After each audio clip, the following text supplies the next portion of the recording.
কি জানি আমরা উম্মতে মুহাম্মাদের সংজ্ঞাটা কি? উম্মতে মুহাম্মাদি আমরা বলেই ফেললাম। উম্মতে মুহাম্মাদি হতে গেলে নামাজ পড়া লাগবে না, উম্মতে মুহাম্মাদি হতে গেলে রোজা রাখা যাবে না, উম্মতি মুহাম্মাদি হতে গেলে নবীর সুন্নাত আদর্শগুলি মেনে নেওয়া যাবে না। তাই তো নাকি? আমি ভুল বলেছি না? ভুল বললাম তো? আপনারা ওয়াজ শোনেন, আপনারা ওয়াজ খুব ভালো করে শোনেন, আপনারা খুব জ্ঞানীগুণী মানুষ। ও ময়দানেরা, ও আমার জানেরা, যুবকেরা, উম্মতে মুহাম্মাদি হতে গেলে নামাজ আদায় করতে হবে। উম্মতি মুহাম্মাদি হতে গেলে রমজান মাসে রোজাটা আদায় করতে হবে। উম্মতি মুহাম্মাদি হতে গেলে আমার নবী কি নবীর ভালোবাসা, নবীর মুহাব্বত আমাদের অন্তরে এমন করে বেশি বেশি জারি রাখতে হবে। নবীর মুহাব্বত করতে গেলে, নবীর উম্মত হতে গেলে নবীর সুন্নাতগুলি আমাদেরকে বেশি বেশি করে আঁকড়ে ধরতে হবে। তাই তো নাকি?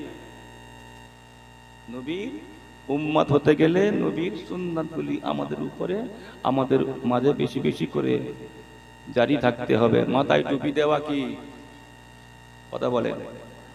সুন্নাত।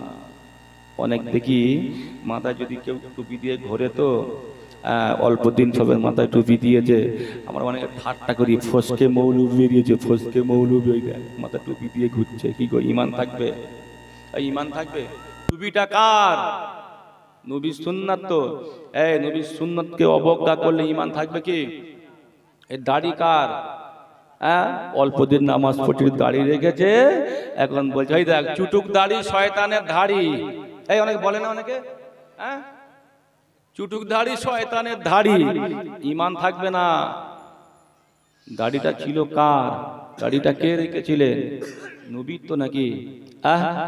রাসূলের সুন্নতের উপরে অবজ্ঞা করছি, আমরা ঘৃণা করছি, দাড়ি রাখতে পারিনি, এবং দাড়ি যে ব্যক্তি রেখেছে তাকে আমরা ঠাট্টা করি।